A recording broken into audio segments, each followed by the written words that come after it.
Hey everybody, this is a new thing for me. I'm attempting a solo episode.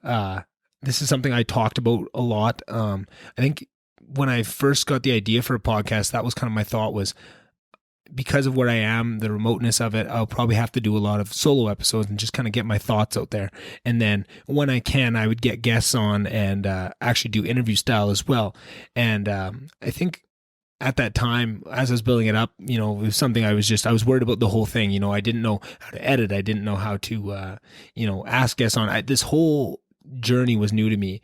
And so I couldn't really separate out which parts were scarier than others. But then as I got further down the road of each step, that fear became very apparent because those are the things that I wasn't doing, right? I had talked about, doing a bunch of solo episodes, very early on. And I just started leaning on the interview style because it was easier in a sense. It's still hard. It's very hard to get guests. It's hard to put yourself out there and ask when you're so proud of this project, but it's hard to convince people that it's something worth their time and a lot of that. But knowing that solo episodes were always something that I wanted to do, but have leaned away from, it's kind of not, it doesn't scare me to think about.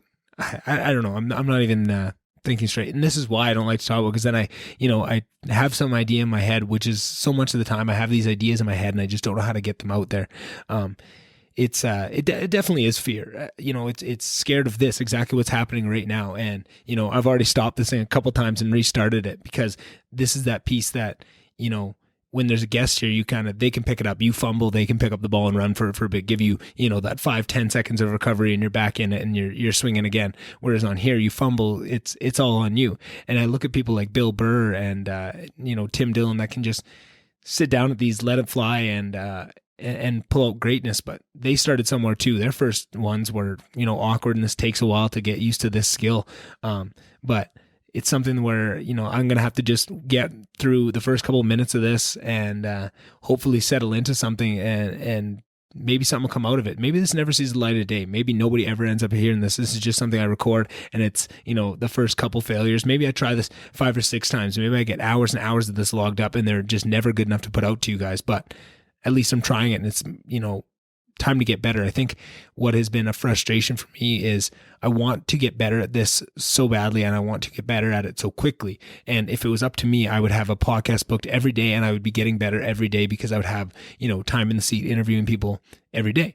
But what I found is it is a lot more difficult to convince people to give you their time than I maybe previously anticipated. And I know that will get easier in the future as the show grows. People will see the benefit of it once the numbers start to grow a little bit. And I can show people, hey, if you come on this, you'll get in front of X amount of people and that will be a benefit to you. You're selling something. You have a new workout program or a new book you're selling. I think I can really bring people an experience that they would never get anywhere else. It's just about convincing them that. So I know it's going to get there, but this is just one of those things where I know it's going to be part of my journey eventually. And I know I'm going to have to pull the trigger and start doing these on a regular basis at some point or another. And that will, I've been doing this a little bit in my intros and outros. I think, just maybe not to this degree where I know I have like an hour to fill or half an hour. I have no time limit on this. This could be 20 minutes. Who knows? But I always have so much going on in my head. And I think what would help in the future is if I wrote out, hey, I want to talk about this. I want to talk about this. I want to talk about this. But, I think this was kind of something that just occurred to me in the moment this morning as I was meditating before recording the intro and outro for Yelena's. I was thinking, okay, what all do I need to fit into this intro? I want to talk about COVID and the effect on myself and others going through this and what I'm seeing and the frustrations I'm seeing. But I also want to talk about, The Mandalorian, because I just watched it. I want to talk about this book I'm reading, The Fountainhead, and I just don't know if I'll be able to fit all this into an intro. And what kept coming up in my head is, idiot, these are the perfect things for a solo episode, right? Like these are the type of things you need to write down, come up with a list, keep it always running, and then you can sit down at this in an hour, crush out all these topics, talk about the fights last night, everybody. I don't know who watched those, but UFC 258 or whatever it was with Kamaru Usman and Gilbert Burns. Incredible fights. Macy Barber, Alexa Grasso. Oh, it was just top notch, top to bottom. I loved those fights. And, I would love to find somebody eventually that I could, talk MMA. It's hard to come on here and just say like, oh, did you guys see them? They were great. They were awesome. I want somebody to be able to ask me some questions about it. Hey, where did this person come from? Where were they fighting? And be able to maybe go a couple layers deeper with that sort of stuff. I'm really excited for that, but maybe in the meantime, until I can find somebody that can, chop it up about MMA with me, which is probably one of the most surprising things. I thought MMA guests are going to be easy to come by, like I feel like authors was something I thought it was going to take me a really long time to get somebody on, hockey players, those kind of things. But MMA has been a tough one. I've got a couple people lined up. It's just with COVID again, really prevents people from,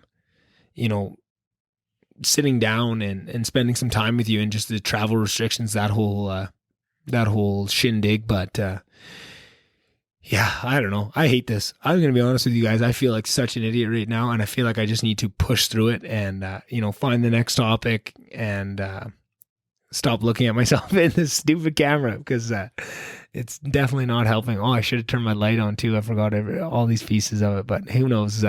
Like I said, even if this never makes the light of day, at least I'm trying it out and getting some time on it. So yeah, what else are we going to talk about? Yeah, like I talked about that cold.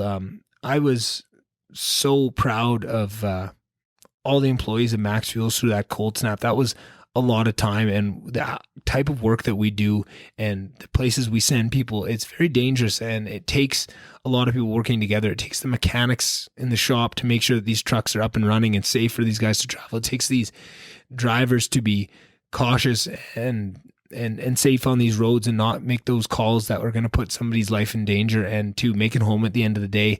For these dispatchers to keep track of all these guys, it just adds so many layers to it when you get down to these kind of temperatures. And I was so proud of how we came through it and what we did as a team. And it just is beautiful. I think work gets me very frustrated at times, not because of anything wrong, really. It's just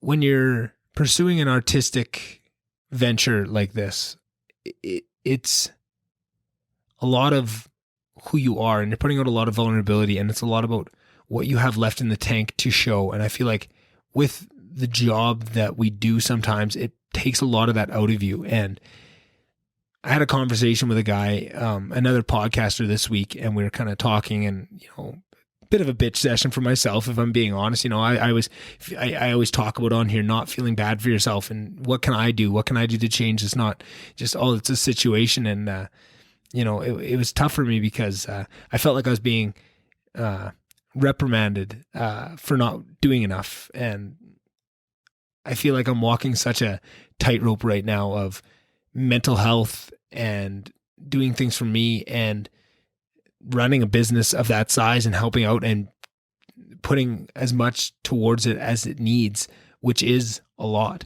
And yeah, there's and a big piece of it was, hey, you don't have a wife, you don't have kids. Like, what are you talking about? Which is so fair, and I get that. And it's like, 100%, I agree. But also, do you have 60 employees waiting on like trucks getting hit on the road, and not even bigger than that, just the entire business itself, keeping that up and running and making sure that it's making money and that these people have food on the table and jobs come back to you when times get tough like this. Like, there's not a lot of money to be made out there, especially in the oil and gas industry with the pressures it's under for the last couple of years, and just the constant year after year, just one thing to the next. If the carbon tax has all these big players move down to the States, then, it's one thing after the next, and then everyone says like, oh, we're going to hold off on all business here and see if Trudeau gets reelected. And then he does. And then they all pull out and they go to the States, and you just see these mass exoduses away from our industry. And it's like, oh man,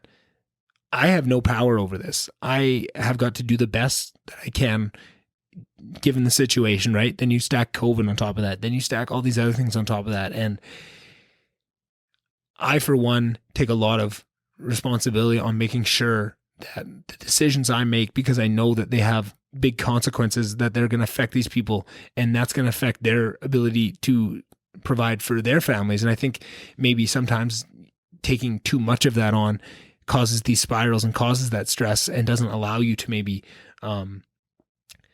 enjoy life the way you would want to. And I watch somebody like my dad, who granted has, 20 some odd years of a head start on dealing with these types of things and being those kind of positions. And I think also in his situation, he kind of got to build up to that, where he had responsibility for maybe a couple guys as he was growing up, as he's my age, and then grew to that point. He didn't come in at 23 years old and have that kind of responsibility thrust on, and then you learn on the fly, which I also see benefits of. And I think you can learn a lot to that, and, jumping right into it, you learn quickly, but I think also it can drag on you and, take some things that you weren't ready to give. And, almost puts you in a position where you're I feel like this is just, every way I can lay this out to you guys is just going to sound like I'm bitching, which I don't want it to be, because I'm so thankful for everything I get to do and everything that job provides me and everything I learn. I've learned so much from being in this, but you're almost a slave to a system where you have no control, right? Our ability for success is so tied to the industry. And that is something I struggle with. I love things being dependent on me, right? Like this podcast, it rises and falls on me and what I do. And there's nobody really else. And I love that about it, right? If it's going to be great, it's going to be great because I created it. If it's terrible, it'll be terrible because I did that, right? And anywhere in between.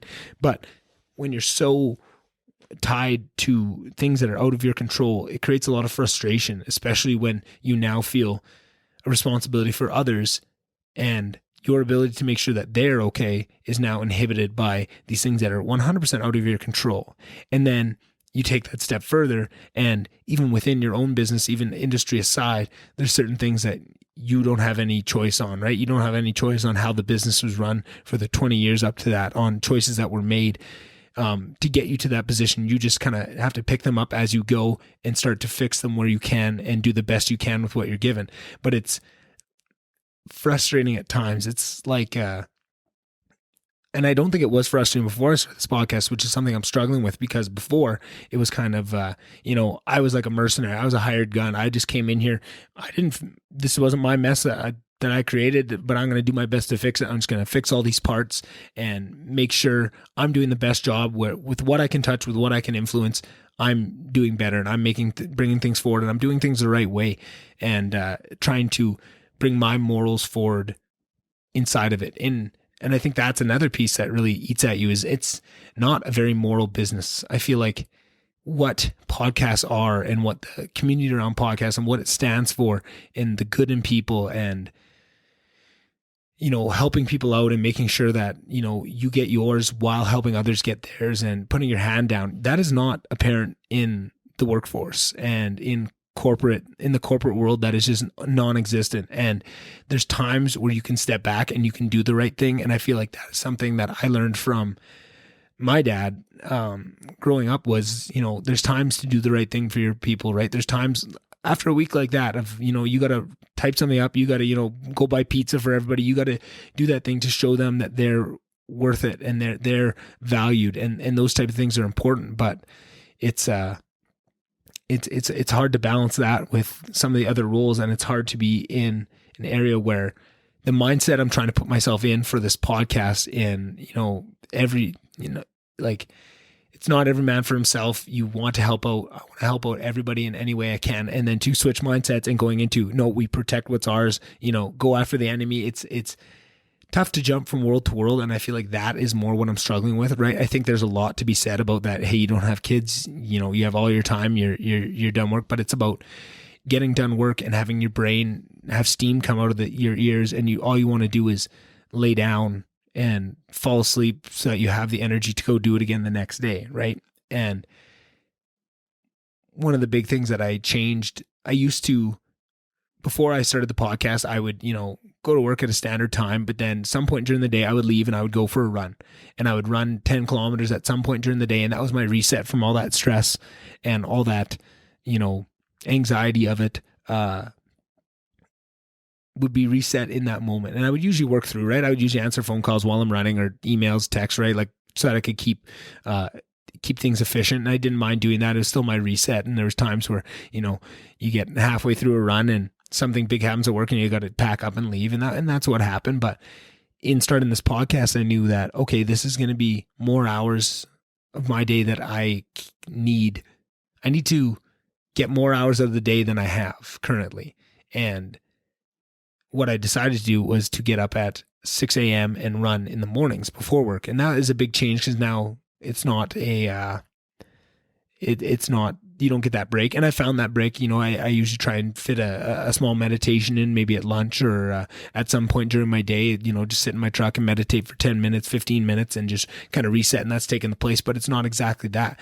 But now, in order to get up at 6 a.m., you kind of got to be in bed by 8 so you can fall asleep by 10. And that really cuts down. So now you have 3 hours, not even, you have 2.5 hours, and you got to fit dinner in there. And just that thought has been very tough. And I think for a long time, I had a lot of support systems before COVID to deal with that, right? Like every once in a while you go to the city and hang out with your friends and do those things. And now to do that without those support systems is getting tough. And I feel like I've been struggling a lot personally to stay positive, which is funny because I'm such a positive person and I see so much positivity in the world, but I just find that depression is a bitch and it sneaks up on you. And I feel like I had listened to podcasts and listened to so many people talk about depression. I was like, man, I can't ever imagine that. I've never felt that. Like, it sounds awful, but I've never been there.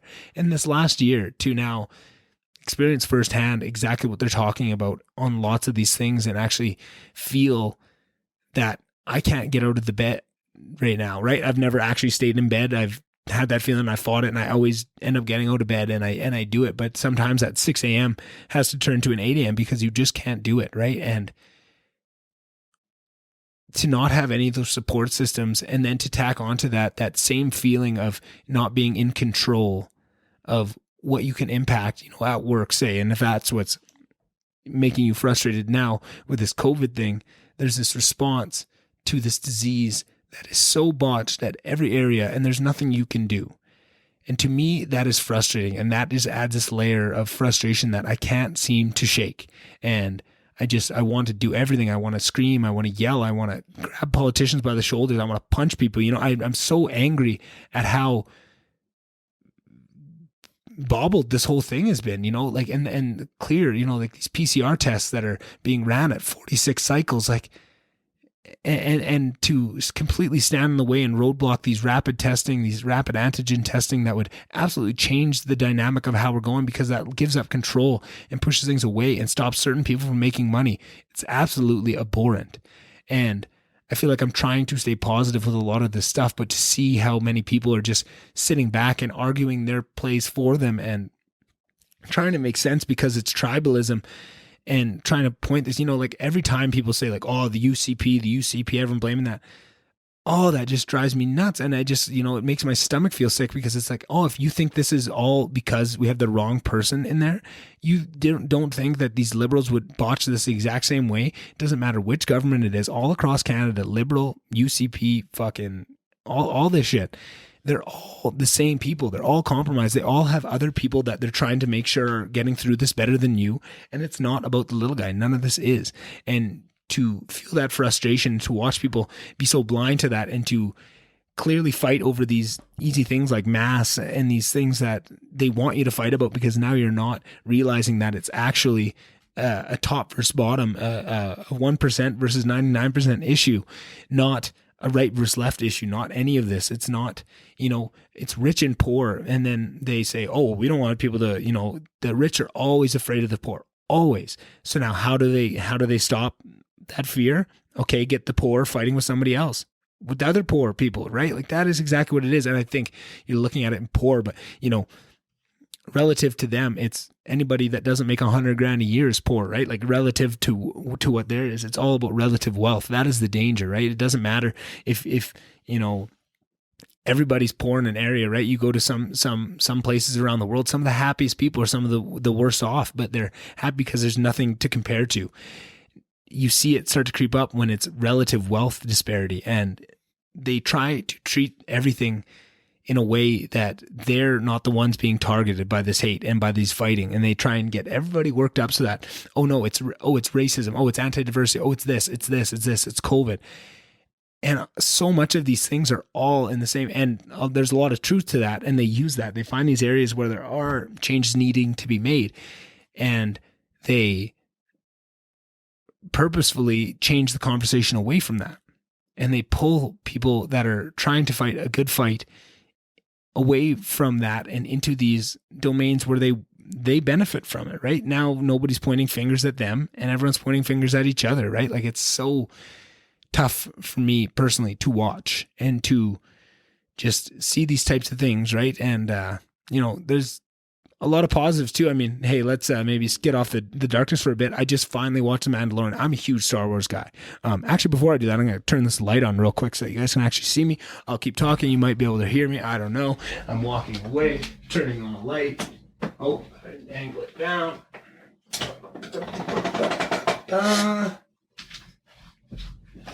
Oh, look at that. You can see me. Beautiful. Anyways, yeah, so just watch The Mandalorian. What a fucking show. I think Kevin Feige is a genius. For him to put together that whole Marvel Cinematic Universe and then to see him step into something like Star Wars that has such a rich style to it. And you see so much of what was missing in those 3 movies that they just did, the recent trilogy. It doesn't have that Star Wars style. It doesn't have that certain magic that made it special. It's a certain art style of how they cut. It's that, practical effects versus special effects. It's all of that. And it was so special. And to tie everything back and the storylines and to bring back Ahsoka Tano, and apologies to anybody that isn't a huge Star Wars fan, this is probably going to get pretty deep. I absolutely love that series start to finish. Seeing Bill Burr, one of my favorite comedians, come in and actually rock that role. That was amazing. Watching Gina Carano, which we'll get to that stuff, but Gina Carano, someone who was a pioneer in women's MMA, gave us so many amazing fights, was always outspoken about a lot of things and has never been a quiet person. I don't know why people are surprised that she's speaking up now. And just for the timing to be that I finally watched this Mandalorian, which to anybody that knows me and knows what a Star Wars head I am, that might surprise them. It was just, I've been so disappointed with the couple movies that they put out, especially that last piece of fucking garbage that they put out. I was a little bit sour to it, and I don't think I gave it a chance. It's amazing. I couldn't recommend it to anybody enough. But yeah, then to watch right as I'm finishing that series that was so impactful to me, and I just loved it so much, to watch Gina Carano get fired over a tweet. And it's like, okay, what did the tweet say? Oh, she compared it to the Holocaust. Oh yeah, okay, that's sloppy. Should she lose her job off of it? No. And then to watch all these people celebrate and to be so misinformed. They clearly haven't done any research into censorship in the past. This has been played over and over again in the past, and people don't realize this. Censorship, when used against the people you don't like, inevitably turns around and comes back on yourself. It's a circular firing squad. It always comes back. It's power. People love power and they never give it up. That is, as law of nature as it gets, just conservation of mass, that is a law. And then you have something like this cancel culture, whatever it is, this going after people, no compassion, no context, no nothing, going after them.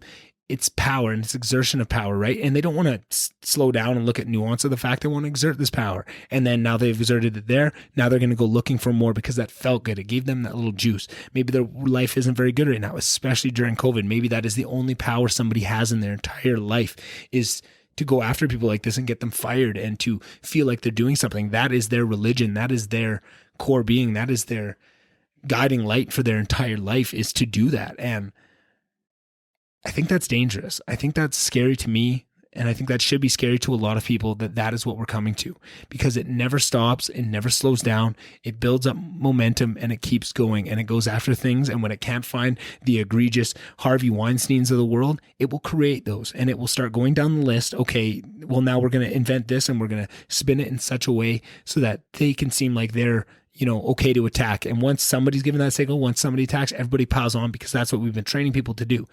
And yeah, I was very upset to see that. I don't stand by the comments that she made. I mean, yeah, it's pretty insensitive to compare it to the Holocaust, but if you don't like her speech, the solution to bad speech is not censorship. It's better speech. Talk to her.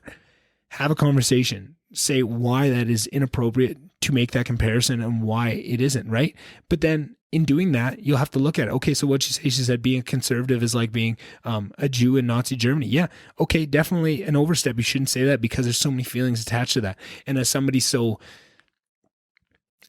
recently enamored with the Jewish culture and everything they went through and all the research I've been doing over the last couple of years of just what a magical, inspirational people they are and what they've been through, like, oh yeah, it's just, like I have a lot of compassion there. But I think what was so eye-opening to me was all the Jewish names I follow and all these people, my biggest heroes, they're all coming out in support and they say, no, like we understand what free speech is. And I feel like free speech has almost been turned into a bad word because some people that were, very toxic hung behind that banner, but that doesn't take away the importance of what free speech is to a society and what that allows us to build and what not having that disallows us to build. I don't know if that's the right way to say it, but just for what that takes away, the loss of common values and commonality of, 2 + 2 = 4. You need that for a society to run. As soon as those things start to break down, things go to hell. And then you see these people that are somewhat smart try and spin together this verbiage that takes advantage of people that are good-hearted and not that intellectual to see through the garbage of what they're trying to put forward. It's very unfortunate to me to see, like the people are compassionate. Yeah, they want to help people. They don't want to see anybody be downtrodden. Now they take that and they weaponize it and they get them fighting this fight that helps them just gain power. That's all it's about. Nike doesn't care about diversity. They don't care about shit. They haven't changed their boards. At the very top of this, it's all to play a game to make it look like it. And every time the society capitulates to them saying like, hey, this is okay, this is great, we want this, they get this easy ways to mark it off these easy diversity checks to like mark off, oh, check, yeah, we did that.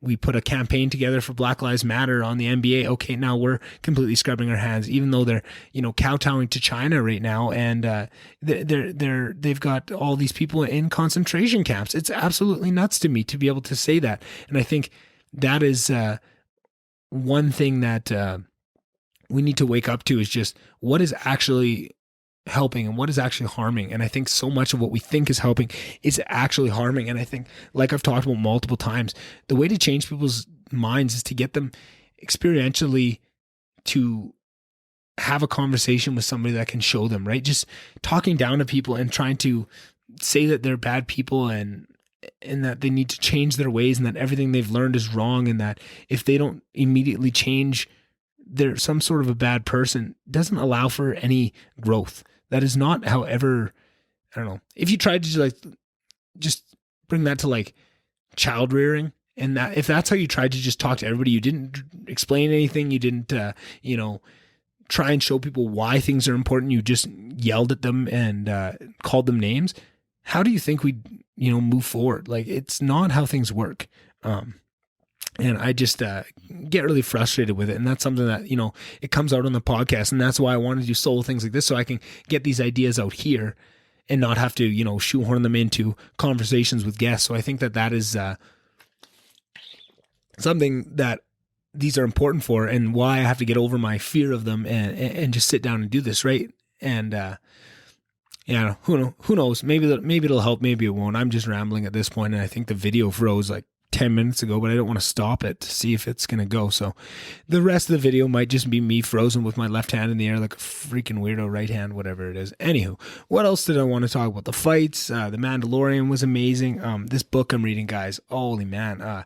Ayn Rand, I had heard, just like meditation, just like so many things, I hear really smart people talking about them and the impact that it had on them. And, I kind of file it away and, oh, well, I don't have time for that, but maybe that's interesting to me. And then you hear it again and again. And Ayn Rand was one of those people in her writing. She was an author from the 20s, 30s, 40s. And she was a Russian that came over to America, I believe. I could be wrong on some of this, but she wrote The Fountainhead and Atlas Shrugged, and they're very influential books that I had just personally never dove into. So just after Christmas, I started reading The Fountainhead, and from the moment I picked up the book, it was incredible. Like, just, I knew exactly what people were talking about. It was so influential. I've never felt that seen.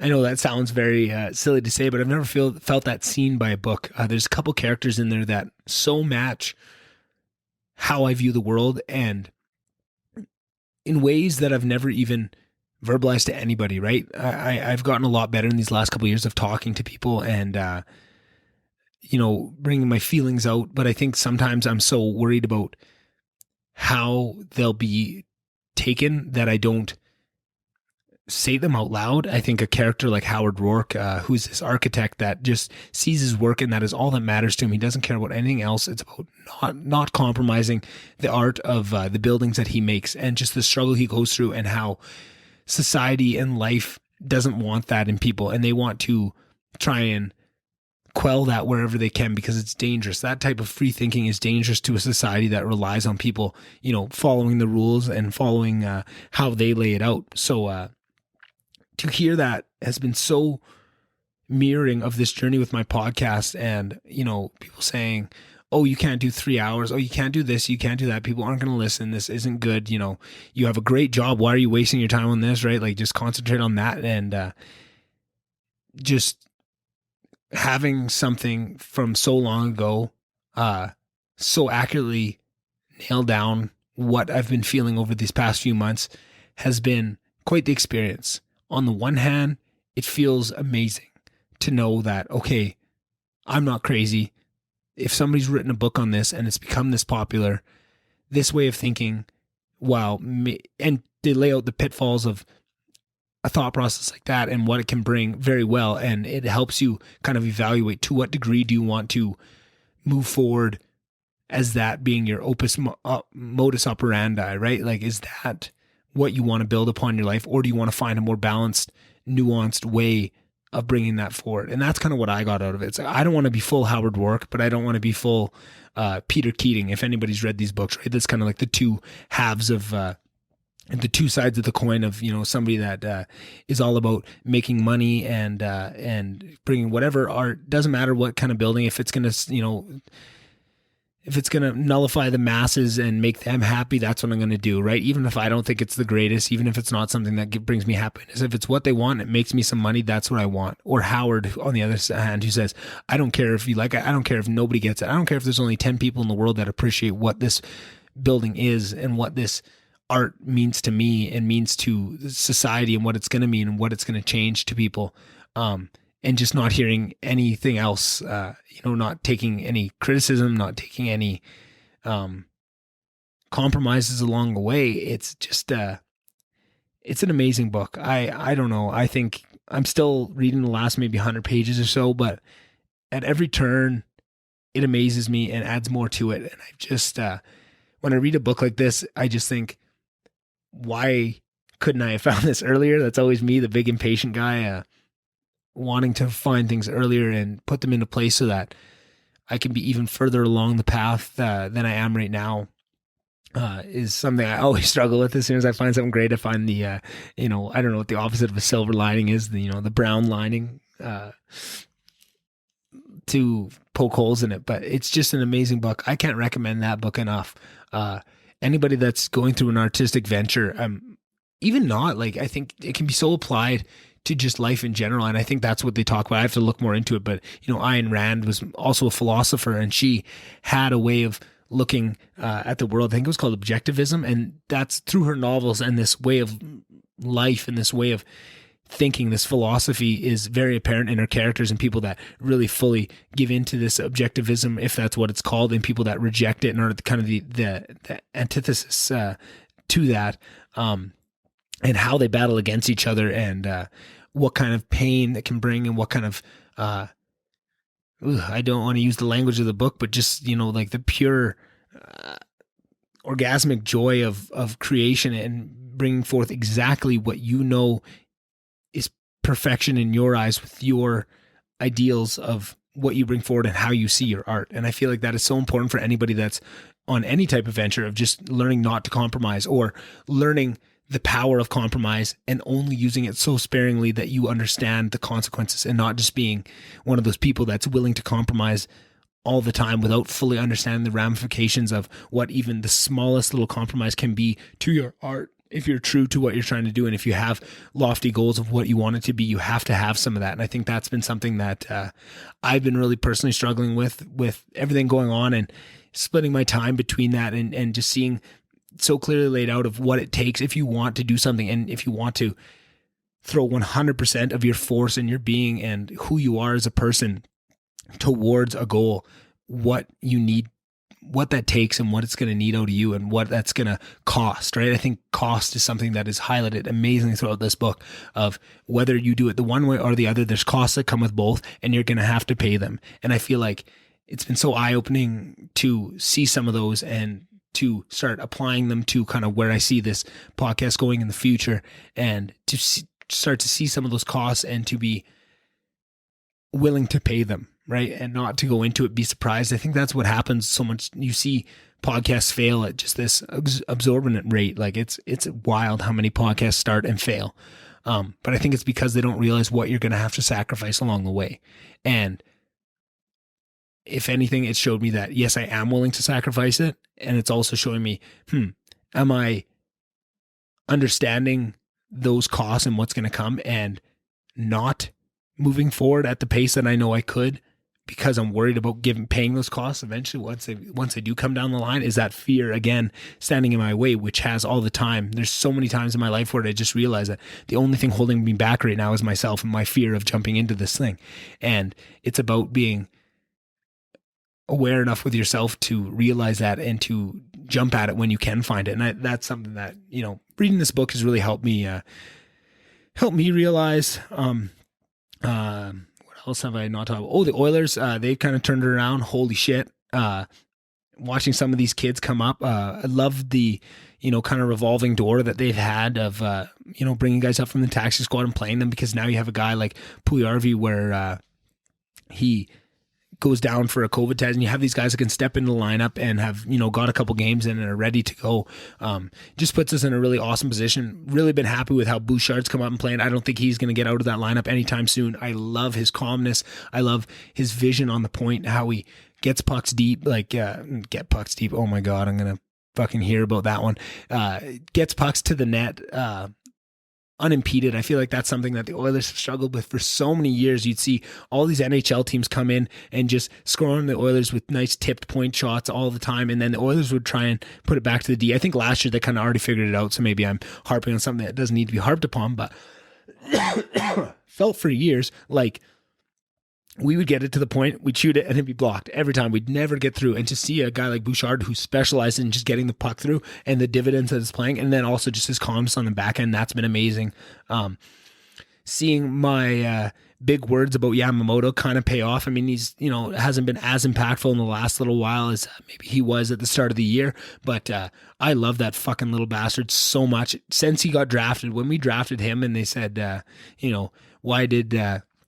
why should we draft you here when you're ready to go, why should we draft you at 14 when you're ready to go at 26 or whatever? I don't know if those numbers are right, but, and he said, because I'm going to make every other team that doesn't take me regret it. And I just love that, just coming out, such a little dude, and just how tenacious he is and chases down pucks. I could watch that kid forever. He's one of my favorite players in the NHL already. Another kid I love watching is that Timmy Stützle. I'm a big sweetheart for German boys, and hearing those, or seeing those three Germans, Leon Draisaitl,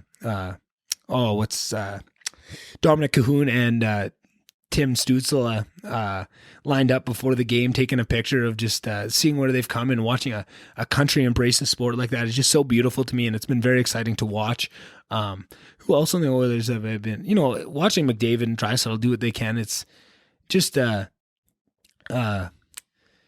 it's a time, I think, in all sports, and this is why I get I laugh so hard when smart people deride sports and just talk about how silly sports are. And I'm sure there's some people listening right now that think that too, right? And I've thought that about things in the past, and I think it's so funny because it's so clear to me now that the only thing barring people from liking a sport and not liking a sport is understanding and the willingness to go through the pain of figuring a game out, right? If you really understand what hockey is, you get so much out of it because it's such an amazing sport. Same thing with soccer, right? Like, I'm not a big soccer guy, but I know that's only because I don't understand it well enough. And if I did understand it well enough, I would love to watch that sport, and I'm sure I would get a lot out of it, right? And the more sports that I understand to that level and then can enjoy that much, I see that, and that pattern continues. And, that's something in the future, maybe, a couple years down the road when I'm, more set up in this podcast space, maybe I can start it like a soccer podcast, get some real diehard soccer fans to come on and watch some games and show me the ropes, and I'll learn about it. I'm sure I would love that game. But the point I'm trying to make is I just think that's so unfortunate for people to be pigeonholed into this thing of, like, oh, I just don't like sports. Well, you think you don't like sports, but it's because you don't understand them. And if you found a sport, just any sport, and understood it to the degree that would let you understand the beauty of it, you'd be so much better off. And why I think that's so powerful right now is we're seeing all of these sports be played to a level that they've never been played before, right? I think I always say this in fighting, right? With MMA, with the UFC, you see these giant leaps and these new techniques keep coming in and taking over the game, right? For a while, it was, when it started, jiu-jitsu was unbeatable. And then, that reigned for a couple years. And then these wrestlers said, how are you going to get me to the ground? I'm an unbelievable wrestlers. And, wrestlers are just some of the toughest people on the planet. So they, learn a little boxing and they can stand up and they're going to stay in there with you. And was a huge hit to kind of jiu-jitsu's effectiveness. And then wrestling kind of took over. And then, these high-level strikers got really good at anti-wrestling, and we were able to keep it on the feet, and then they'd piece up these boxes, and then this high-level striking and Muay Thai and kind of this karate kind of thing kind of came back for a bit. Then jiu-jitsu's had some ups and downs, and then you see Khabib kind of come in, and now wrestling's back on top in a lot of areas. Khabib, Kamaru Usman, Chandler coming in now, just all these wrestlers really staking their claim of what they can do, and it's amazing to see what that is. And I think every sport's going through this. It's very apparent with MMA because it's so young. It's only been around since, 93 was UFC 1 with Royce Gracie. And you've seen these huge leaps that it takes, and it's still happening, right? Just recently, this low calf kick that everybody saw McGregor get taken out with, that is something that has just taken over the game in the last 2 or 3 years. Benson Henderson used to do it, but it wouldn't be to that effectiveness. But then, guys like Justin Gaethje, Dustin Poirier, they've really taking that leg kick on. There's a couple Brazilians that are just madmen with it. Jose Aldo used to, but they moved that kick down from the thigh down to the calf, and it's changed the entire game. And we're seeing these big changes, which makes sense for something like MMA. But then you take something like football, where it's been around a lot longer, and there's always been changes, but to the degree, or maybe basketball would be a better usage of this idea, right? It's been around for so long and there's been some big changes in it, but it usually happens slowly. You're not seeing these big changes. But even sports like that, like football and basketball, where they've been around, people thought they had mastered, we're seeing levels that we've never seen before with technology, with training methods. We're seeing the peak of human performance in these realms that are, at the end of the day, sports are a proxy for war, right? To let people go out and test their levels of what they can push their bodies to without, killing people at the end of the day. And we're seeing this just new level in hockey. We're seeing guys like Connor McDavid and Leon Draisaitl and Tim Stützle. We're seeing these young guys come out and just absolutely dominate and take the game to a place we've never seen it before. And if you are lucky enough to be one of those people that have put in that time to understand the game and to learn the brilliance of it and the beauty, now you're rewarded by getting to see this level that nobody's ever seen before. Nobody's seen what Connor McDavid's been doing out there. Nobody's seen it, right? And nobody's seen a guy like Patrick Mahomes and a guy like Tom Brady go up against each other, right? It's an embarrassment of riches in all these sports. Tennis, there's probably the 3 best tennis players in the entirety of history and in an old sport are playing right now.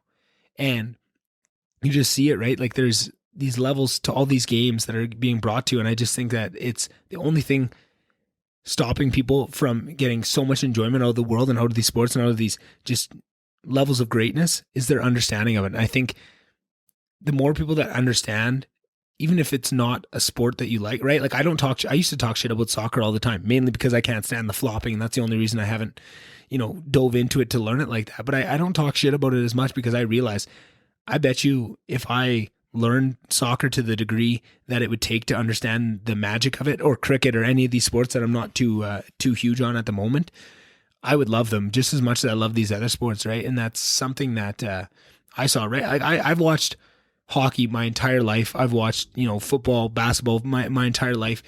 I watched MMA when I could, but wasn't really allowed to watch it as a kid, and didn't have money to order pay-per-views at a certain point, and then getting back into it. But to see how quickly, like in 4 or 5 years, the amount that I can love a sport and get into it like that completely overwrites, like, it's now probably my number one sport. I watch MMA more than I watch hockey now, which is wild to me that I would ever dethrone that. I mean, that's all I did as a kid. You would play hockey every weekend. You'd have practice Tuesday, Thursday. You'd have, hockey class in school. Monday, Wednesday, Friday, you'd be on the ice. And Tuesday, Thursday is when you had your regular practice. You would do weights. It was the entire core of who you were for so long, right? To a degree. And I feel like that was always something that, for such a huge impact on my life, I was so interested in all these different areas of science and books and sci-fi and video games that I never felt fully brought into that, but it was taking up so much of my time. And I feel like something like this podcast, which just allows me to be unconstrained in any of my pursuits, right? I just, spent 5 minutes talking about sports, and I love sports and I can talk about them, but now I could take this down a direction if I wanted, where I could talk about video games, right? Maybe I will. Because there's a nice parallel there with esports, right? I think I've talked about League of Legends on the podcast multiple times, right? It's just like I think it's one of the best games of all time, just with this longevity with its player base, with what it's able to do and constantly evolve and keep being interesting to people, that people have played a video game for 10 years and never been bored of it. It's constantly patched, constantly updated. They're changing little tweaks to make it fun with the core gameplay dynamics that they developed all those years ago. And I mean, if we're honest, probably copied off of some other game like Dota or whatever was first. Who cares? They're doing it the best now.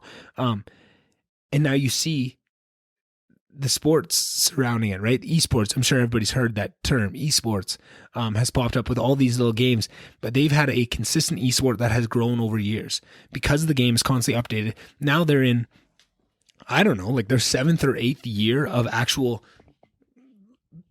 structured sports or structured esports, right? And they have panels and they have desks and they have a whole industry around it. And it's so blind to so many people that they don't even know what's going on because they don't have that understanding. And all that goes into it is just that level of, you're going to have to put in some hours to understand this. But once you do, what you get out of it on the other end, the payoff is, in terms of entertainment, like nothing you'll see, right? I think there's so much untapped potential out there right now that people just don't understand the dynamics of, or they laugh at the dynamics of.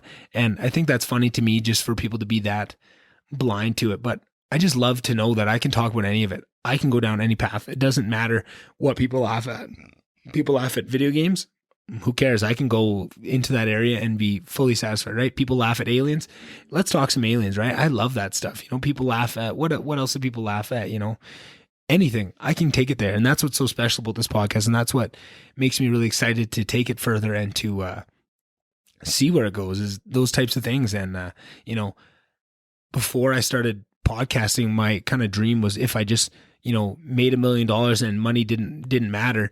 I think before I found podcasts, that thing would be streaming video games, right? Like if I could make, 20 grand a year streaming video games and that's all it was, I would be so happy, I think, right? Like to be able to kind of do like this, talk about whatever I want, bring in the people that you want, and only like build up a community of people that are like-minded and positive and working on themselves and that sort of thing is so much a carrot that will never lose its glimmer, right? Like I think chasing money is something that so many people see loses its shine very quickly. And if it's not something you love, and I found that out quite young, like I chased the money. I am guilty as all hell of this. I chased that motherfucking money as hard as I could. I made decisions that, I didn't even think about myself, how happiness or any of those things, those didn't even come in the day. No, this was a good job. You're taking this, right? Like that is silliness to even think about that. And then once you get into that, you start to see, oh, maybe I should have taken a little bit slower. Maybe I should have thought this through and dove down into myself and found what is truly going to make me happy. But I think that was in my head, I was so focused on, no, happiness and money are the same thing. You have money, you will be happy, right? That's always what was in my head. And I'm glad that now I'm maybe not so stuck in that that dynamic, and I can, live my life a little bit more free, and I'm working every day towards having a very large degree of freedom on some of that stuff. And that gives me a lot of hope to know that I'm on the right track and that I'm moving towards it. But yeah, it's just, it's all interesting. I don't know. I think sometimes I talk and then I take a small break and I forget everything I just said for like the past 10 minutes. And if you guys know my memory at all, if I can't remember what happened in the last 10 minutes, the 40 minutes before that, she gone. So I'm probably just going to take it down another time. I guess I've been going for almost an hour, 50 minutes now. So all that shit I talked at the start about being nervous, I knew at some point it would kind of fall off and I would just start rambling like I do. It just took longer than I think I was 20 minutes in and I still felt really uncomfortable with this. But like I say, I don't know if this will make the light of day. I'm probably going to let some people listen to it. But is there anything in this that is worth people listening to, or is this absolute dog shit? I don't know. I'm just talking. But even if it doesn't make the light of day, even if nobody hears this, I'm glad I did this. Because I think this gives you time. It allows you to put thoughts in kind of a different domain and just think about them differently. Really have to stand by everything you say when you put it on tape like this. And I feel like that has a lot of power in and of itself.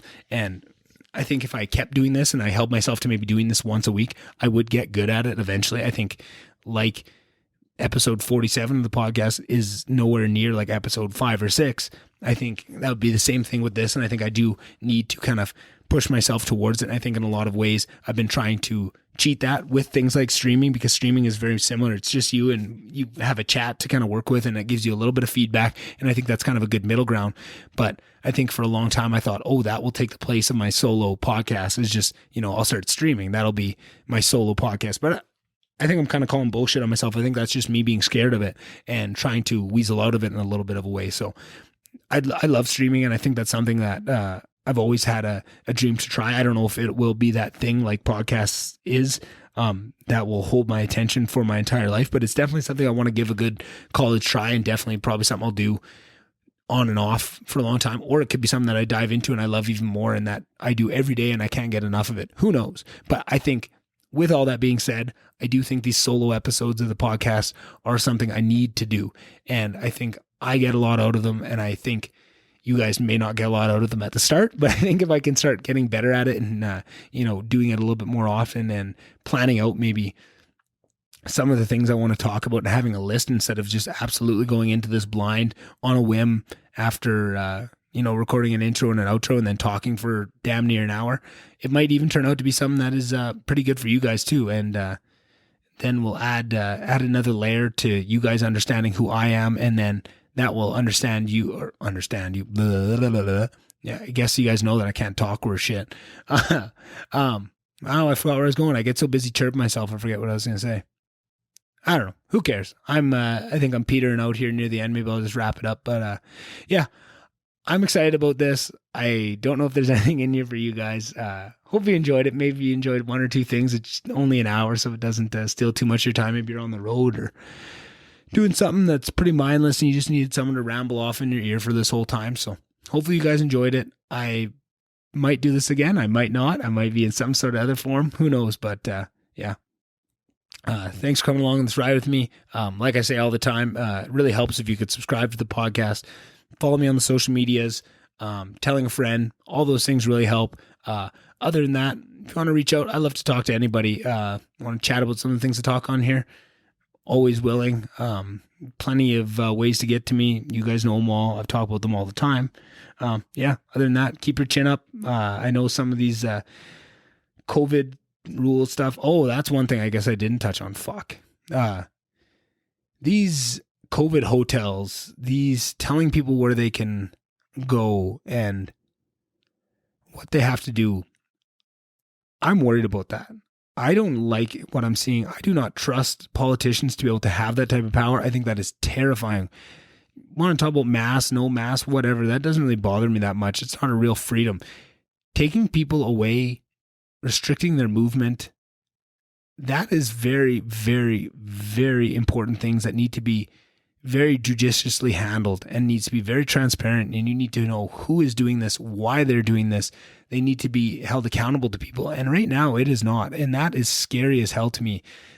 The first step of a lot of bad things in the past, when you look at them in communist Russia and China, this is the first couple steps to some really bad things. And I hope there's a lot of pushback.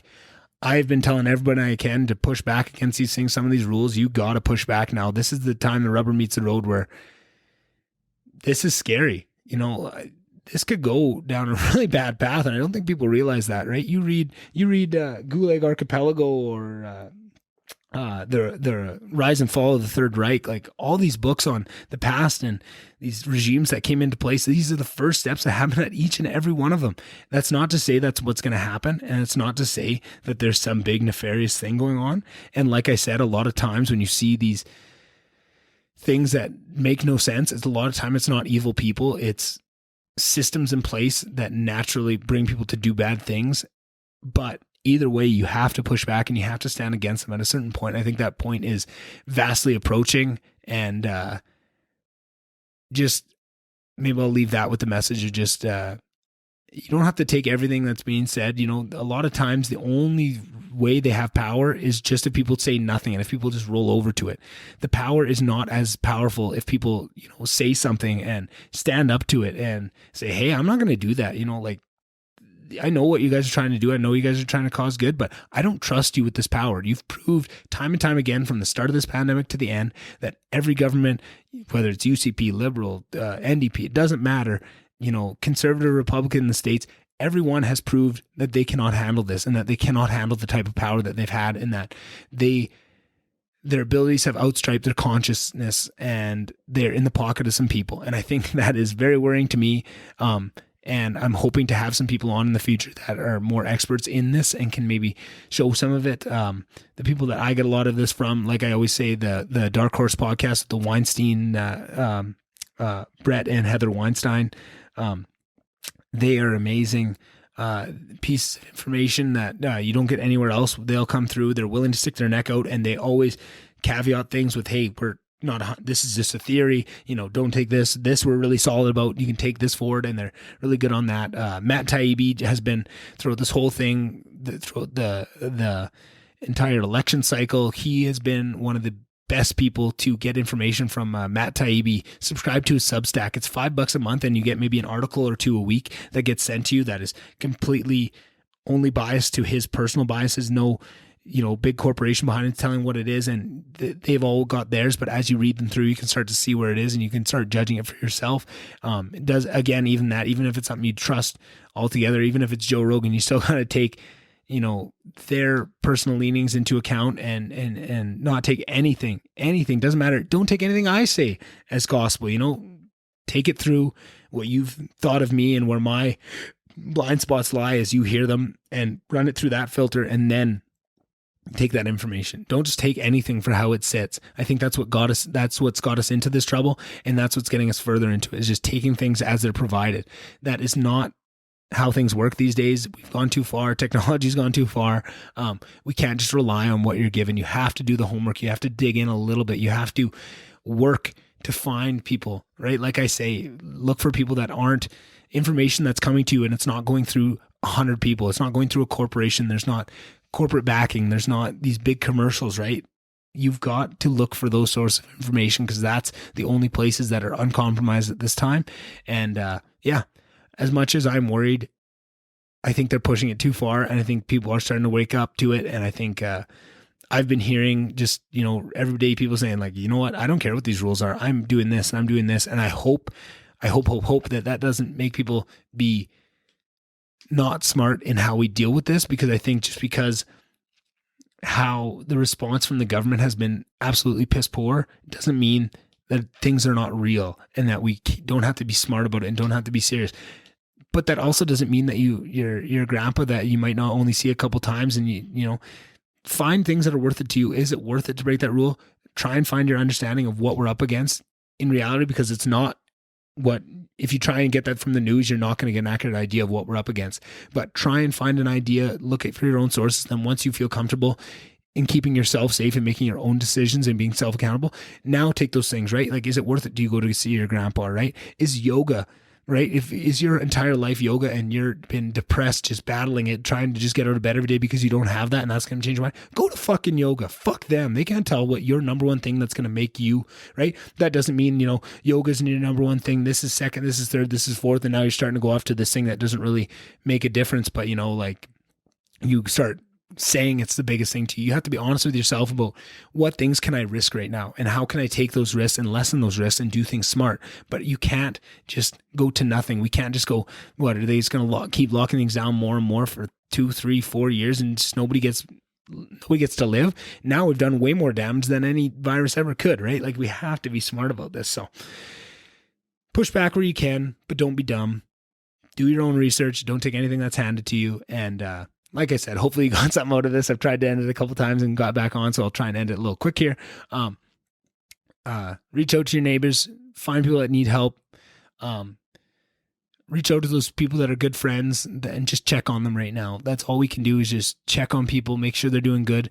Say those cheesy compliments, tell people what makes them, talk about somebody's soul and what makes them special. That's one of my favorite things to do, is just take someone that you really admire out of the blue and just send them a really heartfelt message, a couple paragraphs of why they're special and what they mean to you. And I think if everybody did that, the world would be a lot better place. So when you can, I know everyone's got a lot of everything on the go. And if your mental health is the only thing you can concentrate on, and that's the only thing that just for you to move forward, you just need to do what's best for you right now, then do that. Right. It's just, yeah. I just want everyone to be okay, and I want everyone to get through this. And I just see there's so many barriers to that there shouldn't be, and I get really frustrated with it. But the more people can, talk openly and have compassion for each other, the better we're going to be off at the end of this. So yeah, that's the first truly solo episode I've ever done.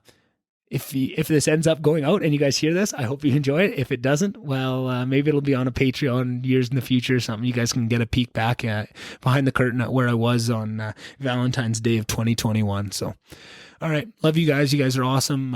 Tell your friends you love them. Tell your family you love them. Tell everybody you love them. It doesn't get said enough. All right. Love you guys. See you guys.